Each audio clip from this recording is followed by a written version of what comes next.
Good afternoon, everyone. I hope you are doing well. This is Ankit for Parisha classes. Today we can talk about UPPSC mail staff nurse answer की। जी हाँ guys, जितने भी candidates answer की का wait कर रहे थे उन सभी के लिए यहाँ पे मैं आंसर्स की विद इन सॉल्यूशन के साथ लेकर आया हूँ गाइस। इसी के साथ जो अगर वीडियो अच्छी लगी वीडियो को लाइक जरूर करिएगा, और आपको लगता है कि इस वीडियो से आपको कुछ मिलने वाला है तो वीडियो को लाइक जरूर करिएगा, और चैनल को फर्स्ट टाइम विजिट कर रहे हैं तो चैनल को सब्सक्राइब जरूर करिएगा, ताकि इस तरीके की सारी अपडेट आपको यहाँ पे प्रोवाइड करती रहती है। इसी के साथ गाइस, बिना टाइम लेते हुए जो अगर आप लोग चैनल पे फर्स्ट टाइम आए हैं तो सबसे पहले आप लोग टेलीग्राम चैनल को जरूर ज्वाइन कर लीजिएगा, वहाँ पे इस तरीके की अपडेट मिलती रहती है। इसी के साथ ही साथ इंस्टाग्राम पे भी फॉलो कर लीजिएगा और व्हाट्सएप ग्रुप को भी ज्वाइन कर लीजिएगा। ठीक है, चलिए इसी के साथ आगे बढ़ते हैं और विदाउट अपना टाइम वेस्ट करते हुए चीज़ों को आगे मैनेज करते हैं।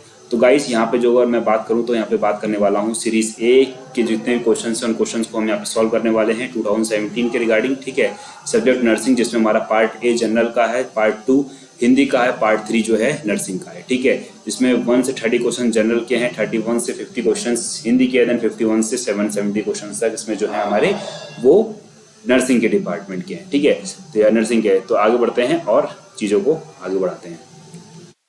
यहाँ पे पहला क्वेश्चन गाइस जो है वो आपकी स्क्रीन पर आ चुका है। तो इस क्वेश्चन में क्या कहा गया है, फर्स्ट ऑफ ऑल सबसे पहले उसको हम देखेंगे।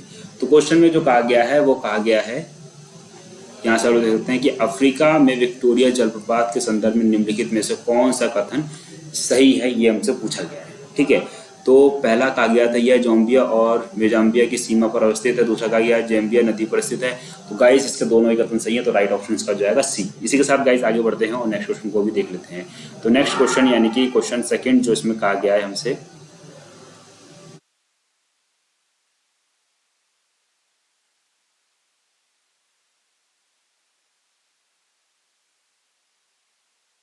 नेक्स्ट क्वेश्चन आ चुका है, और नेक्स्ट क्वेश्चन में जो हमसे इन्होंने कहा है वो कहा है,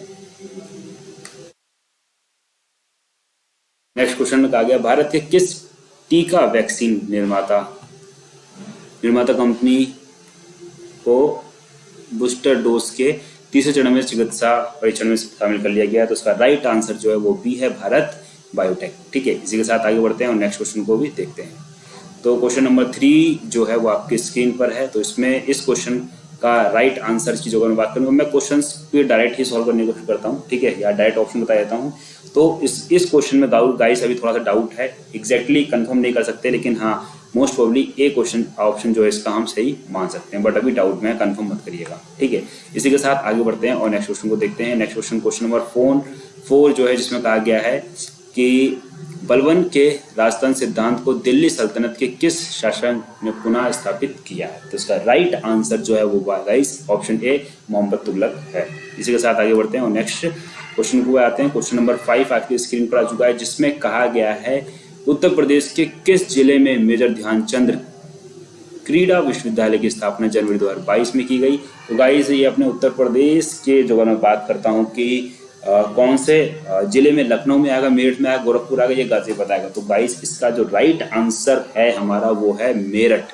ठीक है, मेरठ जिले में है ये। इसी के साथ आगे बढ़ते हैं। क्वेश्चन नंबर 6 को देखते हैं, भारत के संविधान में उल्लिखित मूल कर्तव्य कितने। तो गाइस भारत, अब इस क्वेश्चन को क्या कहा गया, भारत, यहाँ पे इंग्लिश में भी एक बार देख लीजिएगा, the total number of the fundamental duties mention of the Indian constitution, यानी कि इंडियन कॉन्स्टिट्यूशन में, ठीक है, जो फंडामेंटल ड्यूटीज है या बोल सकते हैं मूल कर्तव्य का कुल संख्या जो है वो कितनी है, ये कहा गया। कितनी है की बात करी गई है यहाँ पे, देखिएगा इज। ठीक है, यानी एट प्रेजेंट टाइम में कितनी है, तो राइट आंसर इज 11। ठीक है, पहले 9 थी, यानी कि बोल सकते हैं जब संविधान शुरू हुआ था या जब संविधान लागू हुआ तो उस टाइम पे 9 थी, बट एट प्रेजेंट टाइम की तो सी है। तो राइट आंसर जो है इसका वो कौन सा होगा guys, C is right answer. Colour change कर लेता हूँ तो थोड़ा सा और मजा आएगा, रेड ले लेते हैं।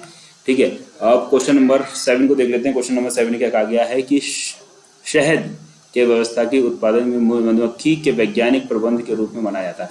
मतलब वैज्ञानिक नेम क्या है, सिंपल, तो इंग्लिश का भी क्वेश्चन है guys. Option D is right answer, apiculture. ठीक है, यहाँ पे देख सकते हैं। ठीक है, scientific management of the honey bee for the commercial production of the honey bee is known as apiculture. जाहिर सी बात है, सभी को मालूम होगा, सिंपल सा क्वेश्चन था। इसी के साथ आगे बढ़ते हैं, क्वेश्चन नंबर 8 को देखते हैं। और क्वेश्चन नंबर 8 में क्या कहा गया है, क्वेश्चन नंबर 8 में कहा गया यहाँ पे निम्नलिखित में से कौन सी अनुसूचित जाति उत्तर प्रदेश के सर्वाधिक जिलों में पाई जाती है, यानी कि सबसे ज्यादा उत्तर प्रदेश में पाई जाती है। अभी उत्तर प्रदेश के क्वेश्चन तो इसमें आने थे, क्यों, क्योंकि गाइस ये यूपीएससी का पेपर है। ठीक है, तो जब उत्तर प्रदेश का कोई पेपर है तो जाहिर सी बात है उत्तर प्रदेश की नॉलेज हमें अच्छे तरीके से होनी चाहिए, क्योंकि उत्तर प्रदेश से कम मैं बोल सकता हूँ कि इस एग्जाम में आपको 8 से 10 क्वेश्चन उत्तर प्रदेश से देखने को मिल चुके हैं। ठीक है, तो क्वेश्चन नंबर 8 की जो बात करूँ तो गॉड जो है इसका राइट ऑप्शन हो जाएगा। क्वेश्चन नंबर 9 की बात करूँ शुद्ध जल, तो ये तो सभी को मालूम होगा, तो गाइस 7.0। ठीक है, और देन क्वेश्चन नंबर 10 को देखते हैं, विश्व प्रसिद्ध पुस्तक इंडिया आ वंडेड सिविलाइजेशन। ठीक है, तो इसका जो अगर मैं राइट आंसर की बात करता हूं तो B option is right option, BS Naipaul. ठीक है, अब मैं थोड़ा सा फास्ट चलने वाला हूं क्योंकि गाइस अदरवाइज बहुत ही लंबी वीडियो हो जाएगी। ठीक है, और वीडियो अच्छी लगी हो गाइस वीडियो को लाइक जरूर कर देगा, और लगता है कि कुछ मिल रहा है यहाँ से देन चैनल को सब्सक्राइब जरूर कर लेगा। फिर इसमें कहा गया क्वेश्चन नंबर 11 में, क्वेश्चन नंबर 11 में यहाँ पे हमसे कहा गया है कि दो संख्या का एलसीएम उनके एचसीएफ के 3 गुना का, यानी कि दो संख्याओं का एलसीएम एचसीएफ के 3 गुना के बराबर है, तो एलसीएम और एचसीएफ का योग जो है वो 120 है। तो यदि संख्याओं का एक संख्या 90 है तो दूसरी संख्या क्या है। अब उन्होंने कहा कि एक संख्या जो 90 है तो दूसरी संख्या क्या होने वाली है, ये हमसे पूछा गया। तो राइट ऑप्शन इज 30। ठीक है, इसी के साथ आगे बढ़ते हैं। उत्तर प्रदेश पंडित दीनदयाल उपाध्याय पशु चिकित्सा विज्ञान विश्वविद्यालय एवं गौ अनुसंधान कहाँ पर है गाइस, ये हमसे पूछा गया है। तो ये भी उत्तर प्रदेश से रिलेटेड क्वेश्चन है। ठीक है, और बात करिए ये सबसे पुराना बोल सकते हैं, काफी पुराना विश्वविद्यालय है। ठीक है, गौ अनुसंधान। तो इसकी जो मैं राइट आंसर की बात करता हूँ तो गाइस ये हमारा कहाँ है, मथुरा में। इसी के साथ गाइस आगे बढ़ते हैं और कुछ क्वेश्चंस को और देख लेते हैं। अब यहाँ पे बात करने वाले हैं क्वेश्चन नंबर 13 की। क्वेश्चन नंबर 13 में कहा गया है कि भारतीय संविधान का कौन सा अनुच्छेद देवनागरी लिपि को हिंदी के संघ राजभाषा के रूप में मनाता है। तो गाइस अब मैं बात करता हूँ जो संविधान की, तो संविधान में जो राजभाषा या भाषा की बात कर लेते हैं, लैंग्वेज की बात कर लेते हैं, तो भाग 17 में आया था। भाग 17 में जो हमारे 341 से शुरू होते हैं 347 से जाते हैं। तो इसमें जो राइट ऑप्शन की बात करूँ कि राजभाषा और किसकी बात करेगी, देवनागरी की बात करेगी, यानी कि हिंदी की जो लिपि होती है वो कौन सी, देवनागरी लिपि है, तो उसकी बात करेगी। तो उसका राइट आंसर क्या है, 343। Article 343 is right option. Question 14 में कहा गया राष्ट्रीय डेयरी विकास, क्या कहा गया यहाँ पे कहा गया है राष्ट्रीय डेयरी विकास बोर्ड का मुख्यालय कहाँ है, तो राष्ट्रीय डेयरी विकास।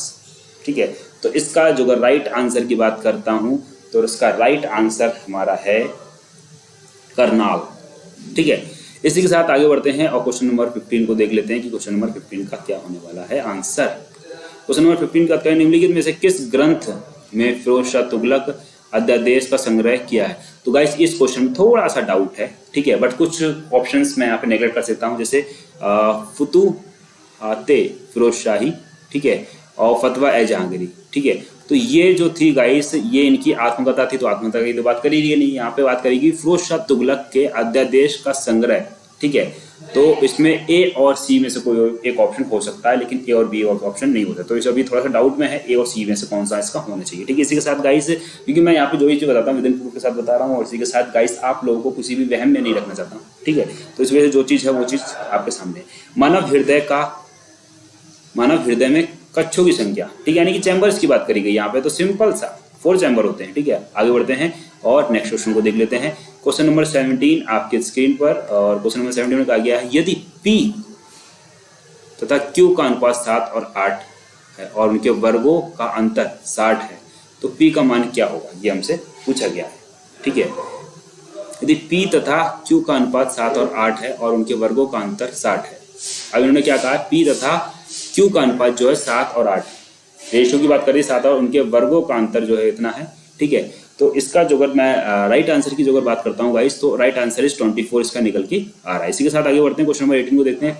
प्रारंभिक भारत के दौरान मंदिरों की तीर्थ 3 प्रकार के थे, निम्नलिखित में से कौन सा एक प्रकार का तीर्थ नहीं है, ये हमसे पूछा गया है। तो इसका कौन सा नहीं है, ये वाला नहीं है, यानी कि option right option is D. इसी के साथ आगे बढ़ते हैं और नेक्स्ट क्वेश्चन को देखते हैं। क्वेश्चन नंबर 19 आपकी स्क्रीन पर आ चुका है। क्वेश्चन नंबर 19 में क्या कहा गया है कि ओलंपिक स्वर्ण पदक विजेता नीरज चोपड़ा बहुत फेमस रहे थे अभी, ठीक है, जेवलिन थ्रो के रिगार्डिंग।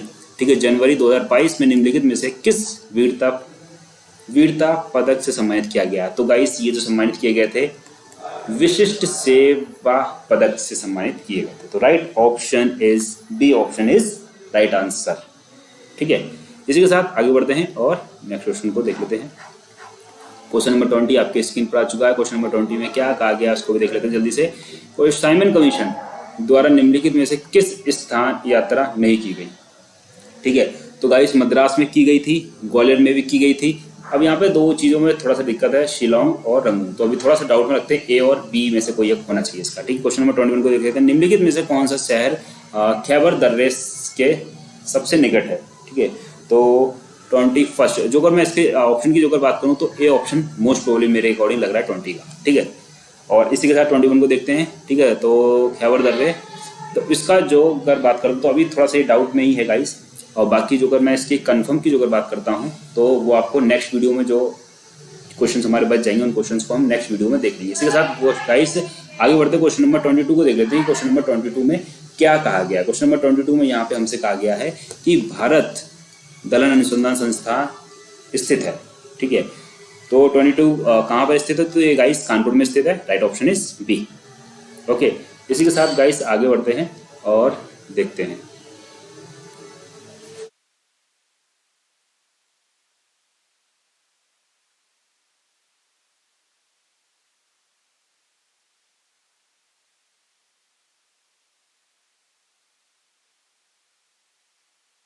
ये बताइए।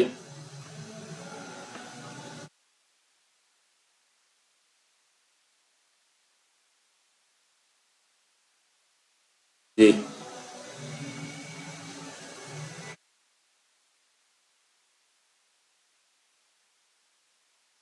जी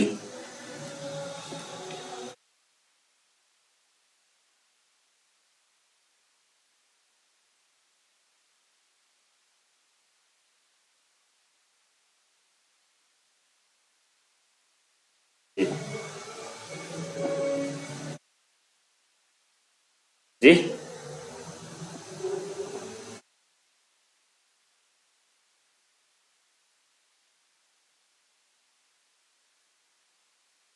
सर पिछले हफ्ते भर से पिकअप कर रहे हैं और टीम कांटेक्ट भी कर रही है, बट कोई रिजोल्यूशन नहीं निकल रहा है, इस चीज़ का सॉल्यूशन नहीं निकल रहा। टीम आ रही है ना, प्रोडक्ट पिकअप हो रहा है।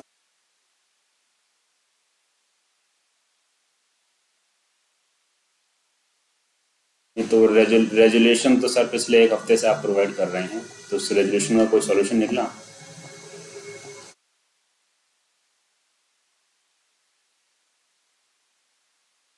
7 अप्रैल से आज डेट देख लो कितनी होगी। 7 से 11 में आपको डिफरेंस नहीं मालूम कितना है?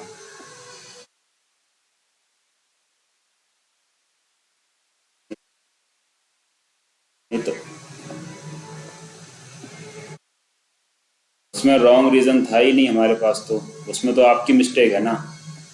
आपने ब्रांड नेम उनके पास इशू नहीं कर रखा है, क्योंकि जो आपने प्रोडक्ट मेरे को डिलीवरी करी, ठीक है, बाकी सारी चीज़ सेम है, बस आप स्टार्टिंग ऑफ ब्रांड नेम आपका मिस है उसमें। अब मेरे को तो ना मालूम कि उनके पास क्या डिटेल है क्या डिटेल नहीं है।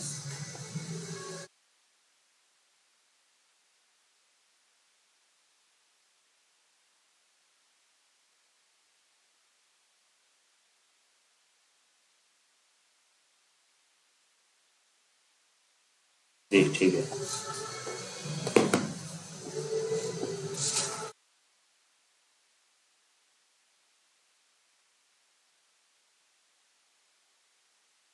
तो गाइस इसी का नेक्स्ट क्वेश्चन हम देखते हैं यहाँ पे, और नेक्स्ट क्वेश्चन जो है वो आगे बढ़ाते हैं क्वेश्चंस को। क्वेश्चन 22 हो चुका है, क्वेश्चन 23 को देख लेते हैं कि क्वेश्चन 23 में क्या कहा गया। क्वेश्चन 23 में यहाँ पे हमसे कहा गया है कि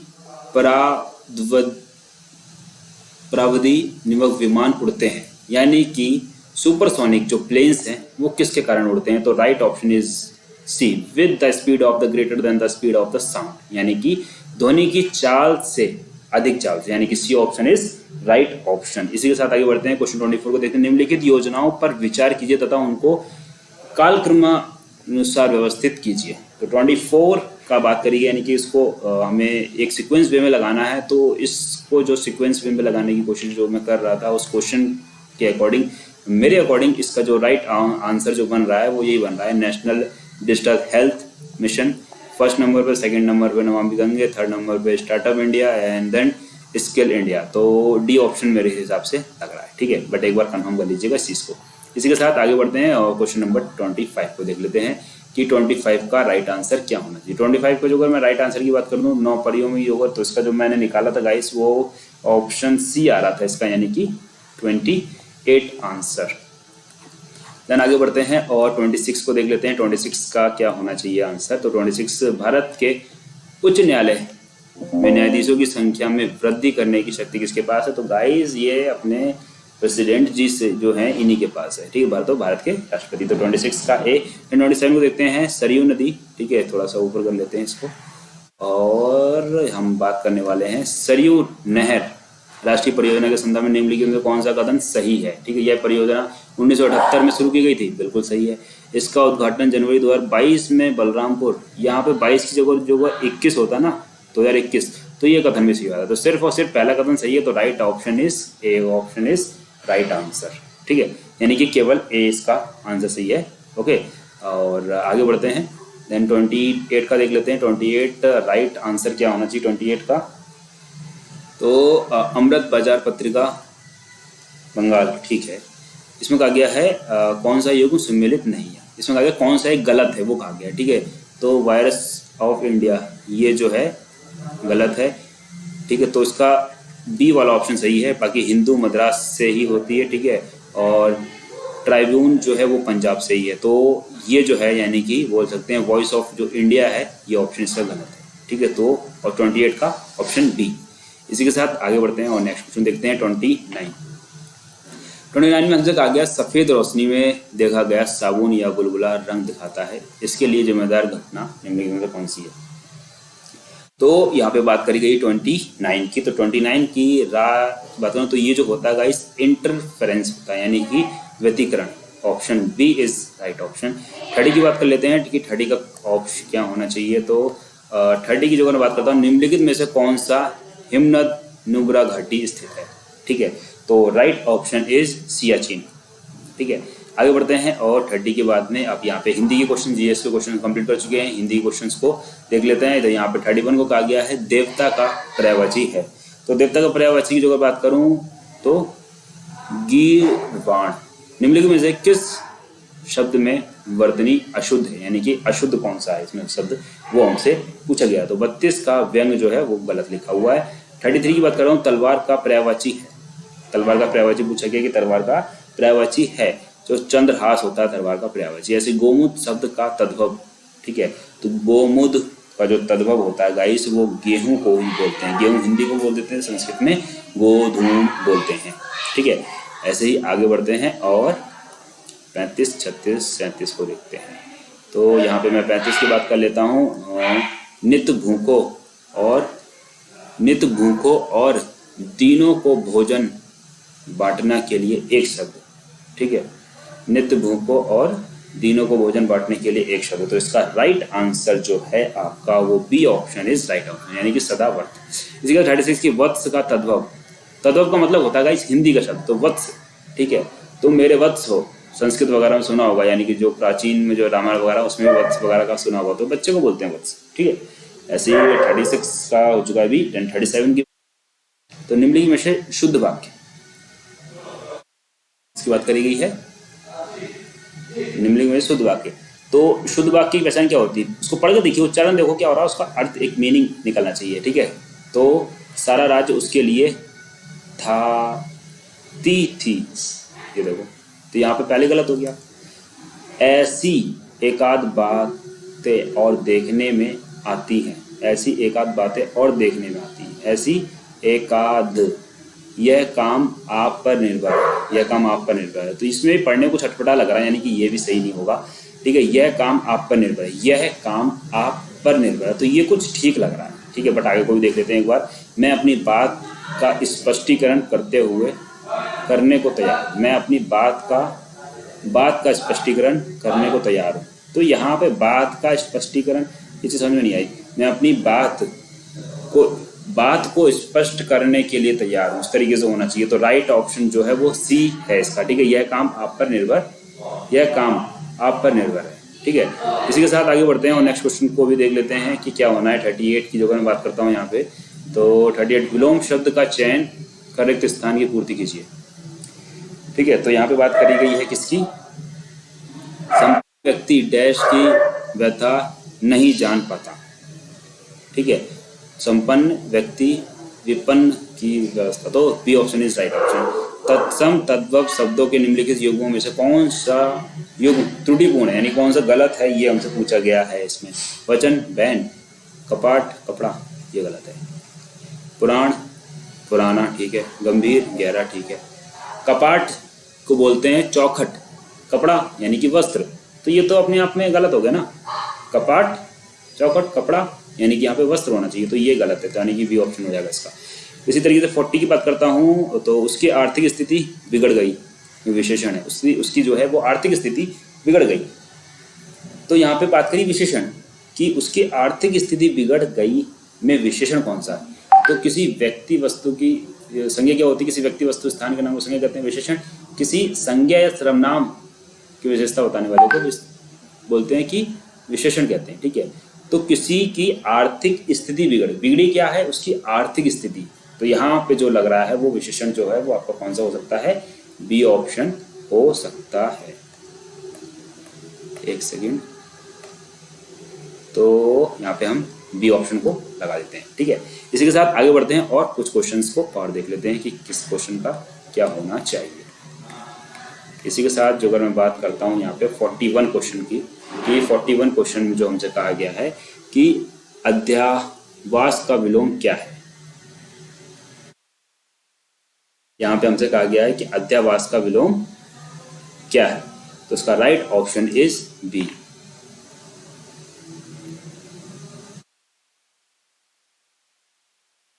ठीक है, 42 की बात करूँ, जो शोक करने योग्य ना हो, जाहिर सी बात है जो शोक करने योग्य ना हो, तो क्या हो जाएगा 42 का शोक, तो ए ऑप्शन इज। ठीक है, थोड़ा सा ब्लर दिख रहा होगा क्योंकि सही से इसका फोटो क्लिक नहीं हो पाया। निम्नलिखित में से कौन सा शब्द विशेषण है। ठीक है, कृषि, ठीक है, कुलीन, और तो उसका जो विशेषण है वो क्या है, कुलीन।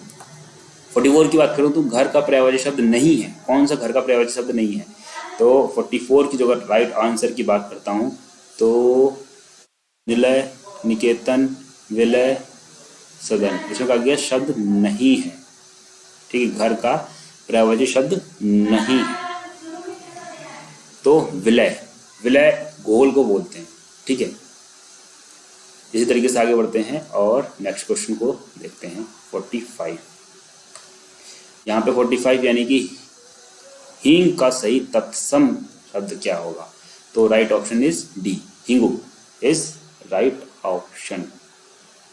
ठीक है, इसी के साथ बात करता हूँ कि प्यासा विशेषण निम्नलिखित में से किस कोटि में आएगा, यानी कि प्यासा विशेषण किसमें है, गुणवाचक है, परिणामवाचक है, संख्यावाचक है या सामान्य। तो गुण क्या होती है किसी की, गुण अवस्था। ठीक है, मिठाई कैसी, मिठाई मीठी है, तो मीठी यानी कि मिठास उसका गुण होता है। वैसे ही प्यासा, ठीक है, किसी को प्यास लगी है, तो प्यासा क्या है, उसका गुण है, तो इसका राइट ऑप्शन जो है वो 46 हो जाएगा। ठीक है, 46 का राइट ऑप्शन इज ए। थोड़ा सा डी, ए और डी में थोड़ा डाउट लग रहा है, बट मेरे अकॉर्डिंग जो है वो इसका ए होना चाहिए। ऐसी 47 की बात करता हूँ, विवाद शब्द का विलोम शब्द बताइए, विवाद शब्द का विलोम शब्द, तो 47 विवाद विलोम यानी कि निर्वाद, option A is right option. ऐसे आगे बढ़ते हैं और बात करते हैं 48, 49, 50। 48 में आता है निम्नलिखित में से अशुद्ध शब्द, अब इसमें कहा गया कि कौन सा शब्द आपका अशुद्ध है, उसकी बात करी गई है, यानी कि 48, तो इसमें जो है अतिशयोक्ति, बी ऑप्शन जो है वो गलत है, यानी कि अशुद्ध शब्द लिखा हुआ। आँच शब्द का तत्सम, ठीक है, तो आँच का तत्सम जो होता है वो होता है अर्ची। 50 निम्नलिखित में से एक दूध का पर्यायवाची शब्द, एक दूध का पर्यायवाची शब्द, यानी कि दूध पर्यायवाची शब्द, तो नीर जल का हो गया, ठीक है, और हला, हल और घृत और पीयूष। तो यहाँ पे कहा है निम्नलिखित में से एक दूध का पर्यायवाची शब्द है, यानी कि दूध की बात करी, दूध का पर्यायवाची शब्द, तो नीर तो जल का हो गया, हलाहल, पीयूष अमृत को बोलते हैं, ठीक है, घृत। तो यहाँ पे जो 50 का मेरे अकॉर्डिंग जो लग रहा है आंसर, ठीक है, ए और बी, सी और बी में से कोई एक होना चाहिए। ठीक है, तो बाकी थोड़ा सा डाउट में है ये, क्योंकि नीर पानी हो जाता है, पीयूष अमृत वगैरह को बोल देते हैं, ठीक है। तो अतः बाकी पीयूष भी हो सकता है, तो थोड़ा डाउट में है, बट हम मोस्ट प्रोबेबली जो इसको लगाते हैं तो घृत भी लगाते हो, हला हल, ठीक है। तो ये कुछ क्वेश्चंस थे जिसमें मैंने 50 क्वेश्चंस को अभी डिस्कस किया है। बाकी के जो क्वेश्चंस बचे हैं उन क्वेश्चंस का मैं पार्ट 2 लेकर आऊंगा, जिसमें मैं उन क्वेश्चंस को भी डिस्कस करने वाला हूँ, ठीक है। तो बताइएगा आज का सेशन आपको कैसा लगा और आपके रिगार्डिंग क्या लगता है कि इन क्वेश्चंस के क्या आंसर्स होने चाहिए। बाकी मेरे रिगार्डिंग जितने भी क्वेश्चंस होने चाहिए वो सारे सारे मैंने आपको बता दी। बाकी इसमें जो कुछ लगता है, कुछ जो भी चीज़ इसमें संशोधन करना होगा, ठीक है, तो वो मैं आपको कमेंट करके बता दूंगा या कम्युनिटी पे बता दूंगा। तो ठीक है, तो इसी के साथ गाइस मिलते हैं नेक्स्ट वीडियो में, तब तक के लिए thanks for watching, have a nice day. और इसका दूसरा पार्ट मैं आपको मोस्ट प्रोबेबली आज रात तक अवेलेबल करा दूंगा, ठीक है। तो मिलते हैं नेक्स्ट वीडियो में, तब तक के लिए thanks for watching, have a nice day. जय हिंद, जय Bharat, love you to all my dear friends, thank you so much all of you and take care, bye bye, and love you to all my dear friends.